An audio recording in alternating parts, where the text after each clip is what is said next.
জামায়াতে ইসলামীকে দেশের জনগণ তাদের মনে স্থান দিয়েছে বলে মন্তব্য করেছেন দলটির নায়েবে আমির ও সাবেক এমপি অধ্যাপক মুজিবুর রহমান। রোববার দুপুরে রাজশাহীর গোদাগাড়ী উপজেলা পরিষদ প্রাঙ্গণে পরিষ্কার পরিচ্ছন্নতা অভিযানের উদ্বোধন শেষে সাংবাদিকদের এক প্রশ্নের জবাবে তিনি এসব কথা বলেন। এ সময় তিনি বলেন, সমাজকে সুন্দর রাখতে জামায়াতে ইসলামী সমাজ কল্যাণমূলক কর্মসূচি হাতে নিয়েছে, যার অংশ হলো এই পরিচ্ছন্নতা অভিযান।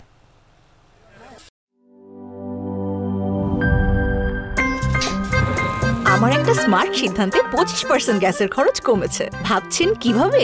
সাধারণ গ্যাস স্টোভ বদলে আমি এনেছি আরএফএল গ্যাস স্টোভ। এর সাইন্টিফিক নজল ও ব্রাস বার্নার ক্যাপ সমানভাবে তাপ ছড়িয়ে রান্না করে দ্রুত, তাই গ্যাসও বাঁচায় 25%, টাকাও বাঁচে 25%। আরএফএল গ্যাস স্টোভ নিরাপদ ও গ্যাস সাশ্রয়ী।